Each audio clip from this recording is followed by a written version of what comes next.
Welcome to Moses kitchen and entertainment channel. இன்றைக்கி நம்ம சேனலில் ஒரு லஞ்ச் பாக்ஸ் ரெசிபி தாங்க நான் செஞ்சு காட்ட போகிறேன்.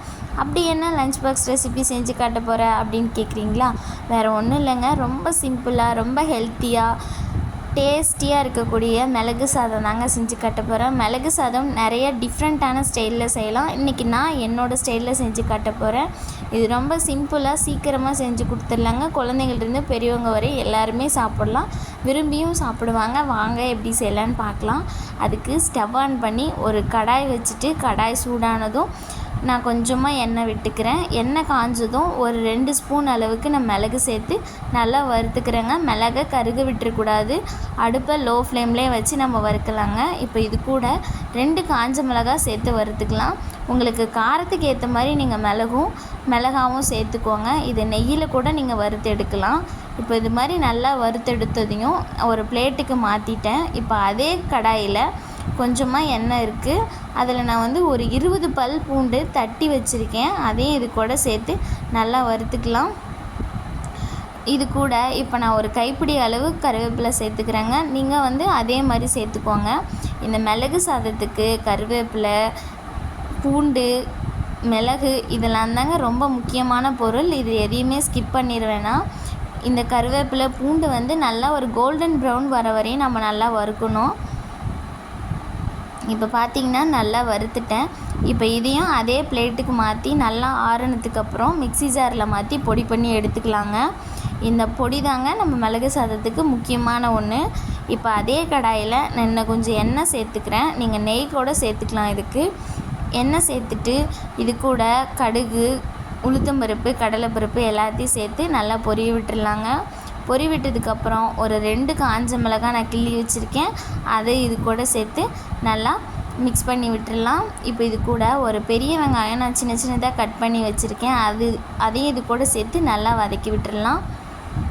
இப்போ இது நல்லா வதங்கினதுக்கப்புறம் திரும்ப ஒரு கைப்பிடி அளவு கருவேப்பிலை சேர்த்துக்கலாம். என்ன இந்த பிள்ளை கருவேப்பிலை நிறையா சேர்க்குதுன்னு பார்க்குறீங்களா? கருவேப்பிலை எந்த அளவுக்கு எடுத்துக்கிறோமோ அந்தளவுக்கு நல்லது தாங்க உடம்புக்கு. நீங்களும் இதே மாதிரி கருவேப்பிலையை நிறையா சேர்த்து செய்யுங்க. இது இப்போ நல்லா வதங்கிடுச்சு. இப்போ இது கூட நான் ஒரு சின்ன தக்காளி பழம் நல்லா பழுத்ததாக எடுத்து கட் பண்ணி வச்சுருக்கேன், அதையும் இது கூட சேர்த்து நல்லா வதக்கி விட்டுறலாம். இப்போது நம்ம மசாலாவுக்கு எந்த அளவுக்கு உப்பு தேவையோ அந்தளவுக்கு சேர்த்து இப்போயே வதக்கிடலாங்க. நல்லா வதக்கி விட்டுறலாம். இப்போ இது கூட நான் கொஞ்சமாக ஒரு 1/4 ஸ்பூன் அளவுக்கு மஞ்சத்தூள் எடுத்து சேர்த்துக்கிறேங்க. மஞ்சத்தூள் உங்களுக்கு வேணும்னா நீங்கள் சேர்த்துக்கோங்க, வேண்டான்னா ஸ்கிப் பண்ணிடுங்க. இப்போ இதையும் நல்லா சேர்த்து நல்லா மிக்ஸ் பண்ணி விட்டுட்டு தக்காளி பழம், வெங்காயம் இதெல்லாம் நல்லா வதங்குற வரையும் நம்ம வதக்கி விட்டுடலாங்க. இப்போ பார்த்திங்கன்னா இது நல்லா வதக்கியாச்சு. இப்போ ஸ்டவ் ஆஃப் பண்ணிவிட்டு இது ஒரு பக்கம் ஆற வச்சிடலாங்க. நான் ஆல்ரெடி சாப்பாடு வேக வச்சு ஆற வச்சுருக்கேங்க. இப்போ அந்த சாப்பாட்டை இது கூட மிக்ஸ் பண்ணிடலாம். நம்ம சாப்பாட்டை ஆற வைக்கும்போது கொஞ்சமாக நல்ல எண்ணெய் சேர்த்து சாப்பாடை கிளறி கொடுத்தோம் அப்படின்னா இந்த மாதிரி ஒரு சாதத்தோடு ஒரு சாதம் ஒட்டாமல் நல்லா உதிரி உதிரியாக வருங்க.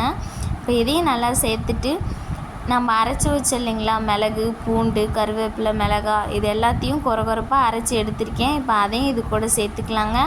சேர்த்துட்டு சாப்பாட்டோடு நல்லா கலந்து விட்டுறலாம். இப்போது நீங்கள் உங்களுக்கு வேணும்னா உப்பு பத்தலை அப்படின்னா கூட நீங்கள் இந்த ஸ்டேஜில் சேர்த்துக்கலாம். இப்போது நல்லா கிளறி கொடுத்தாச்சு, அவ்வளோதாங்க, நம்ம மிளகு சாதம் ரெடி ஆகிடுச்சு. இந்த மாதிரி கண்டிப்பாக ஒரு டைம் வீட்டில் ட்ரை பண்ணி பாருங்கள். டெய்லி லஞ்ச் பாக்ஸ் ரெசிபிக்கு என்னடா செய்கிறதுன்னு யோசிச்சுட்ருக்கிறதுக்கு டக்குன்னு வீட்டில் இருக்க பொருளை வச்சே செஞ்சு கொடுத்துர்லாங்க. இது மாதிரி ஒரு டைம் ட்ரை பண்ணி பாருங்கள். வீட்டில் குழந்தைங்கள்லேருந்து பெரியவங்க வரையும் எல்லாருமே விரும்பி சாப்பிடுவாங்க. எல்லாத்துக்குமே ஹெல்த்தியுமே கூட. இது ரொம்ப சிம்பிள் தான். இந்த மாதிரி சாப்பாடு செஞ்சு கொடுத்து பாருங்கள். கண்டிப்பாக வீட்டில் இருக்கவங்க எல்லாருமே சாப்பாடு மிச்சம் இல்லாமல் சாப்பிட்டு வருவாங்க. இது மாதிரி இன்ட்ரெஸ்டிங்கான வீடியோஸ்க்கு நம்ம மோசஸ் கிச்சன் அண்ட் என்டர்டெயின்மெண்ட் சேனலை சப்ஸ்கிரைப் பண்ணுங்கள், லைக் பண்ணுங்கள், ஷேர் பண்ணுங்கள், மறக்காமல் கமெண்ட் பண்ணுங்கள். தேங்க்யூ.